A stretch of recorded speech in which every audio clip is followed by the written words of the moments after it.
Por mais absurda que seja isso, nós vamos começar a entender ao ver essa história, ao ver que não faria o menor sentido toda ela, né?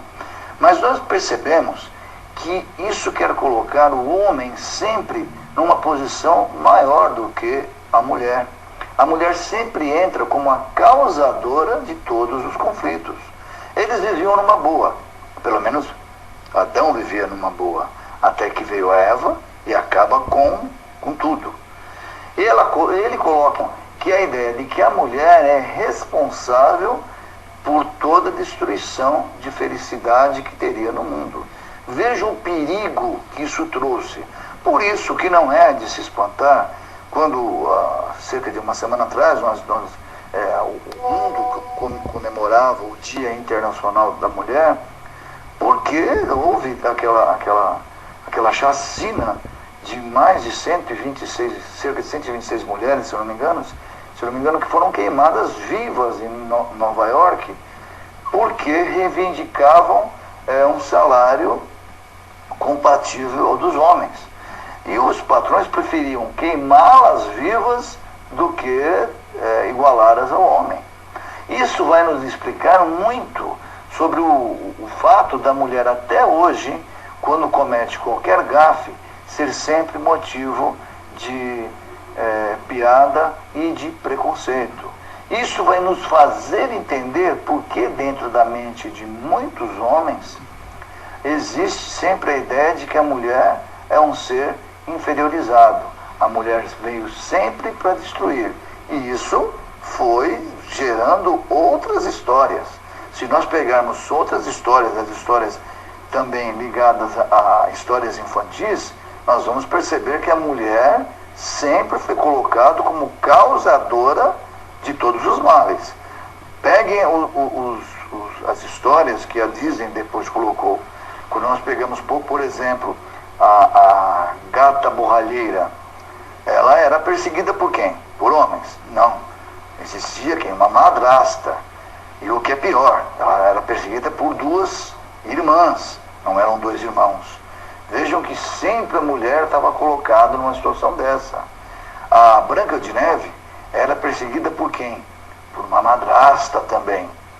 E quem salvou ela de tudo? O príncipe, um homem da elite. Vejam como isso tudo está dentro do nosso inconsciente coletivo. Por menos que as pessoas possam imaginar, isso está tudo dentro do nosso inconsciente, e isso nos faz lembrar o que acontecia na Idade Média. Quando havia qualquer catástrofe, qualquer situação de pandemia, de problemas na agricultura, acusavam-se então as chamadas bruxas. Criou-se então o mito do quê? Das bruxas. Quem eram as bruxas?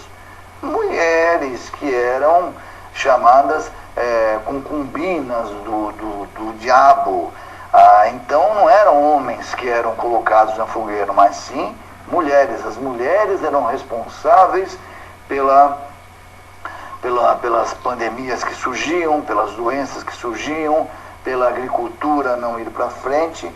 Isso tudo dentro de um pensamento que vinha desde a Bíblia, ou seja, com a anuência de Deus, com a anuência de que Deus colocou a mulher e a mulher foi responsável então por todo o sofrimento da terra. Vejam o perigo que essas histórias mitológicas e temerárias colocaram para toda a nossa existência, vinda então de um ser que, no caso Moisés, criou esse Deus então, que na verdade era a configuração dele como um déspota, como um ditador, como alguém que dizia-se ter uma influência direta com Deus.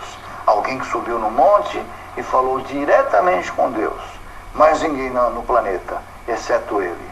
Diferente, completamente diferente do Cristo, que veio aqui se colocar como nosso guia, nosso irmão, sabendo que ele, sendo filho do Criador, nos coloca também como irmãos. E a coisa também vai mais longe, não fica só nisso. Quando Deus, na sua ira, pune Adão e Eva, eles passam a ter então a ideia, no caso, da finitude, que era a morte. Então isso é colocado dentro do nosso inconsciente de que sentido? Que a morte é a pior coisa que vai nos acontecer. Então nós já nascemos com medo, já nascemos sabendo que vamos morrer. Se não fosse Eva, Adão estava vivo até hoje. Mas veio a Eva e fez com que eles morressem. Então essa ideia mística veio e colocar então a ideia de que a morte é um castigo, de que a morte não é uma transição, não é um meio, mas sim um fim. Vejam como nós passamos então a temer a morte e a temer um Deus que castiga. Então, dentro desta historinha, que parece ser muito ingênua, há muita ideia do que era a personalidade de Moisés. Colocar então sempre a morte como temor e a mulher como um ser de destruição, como um ser que não veio para somar, mas sim para destruir. A mulher entra sempre como criadora, como criatura, nunca como criadora. E como se não bastasse, um outro castigo eles receberam, o do trabalho. Teriam que trabalhar para viver. Não é à toa que todos nós, mesmo depois de passado todos esses 4 milênios, as pessoas hoje ainda têm aversão ao trabalho. A palavra trabalho, que vem do grego, se referia a um aparelho, a uma peça colocada nos cavalos, nos animais, para eles puxarem o arado. Então, aquilo era o trabalho era uma punição. Isso ficou tanto no inconsciente coletivo, que no decorrer da história foi mudado o trabalho para profissão, para tarefa, para ocupação, para profissão, enfim, para outros termos que tirasse essa ideia de que trabalho é castigo. O Evangelho segundo o Espiritismo vem, através dos espíritos do bem, nos ensinar que o trabalho é algo necessário, o trabalho não é uma punição, seja ele intelectual ou seja ele braçal, o trabalho vem fazer com que o homem evolua, não é um castigo. Por isso que muitos hoje falam sextou, porque a pessoa detesta o que faz e quando chega na sexta-feira, ela sabe que ela vai ter pelo menos 2 dias para fazer tudo aquilo que ela não pôde fazer durante a semana. Isso está até hoje dentro do nosso inconsciente.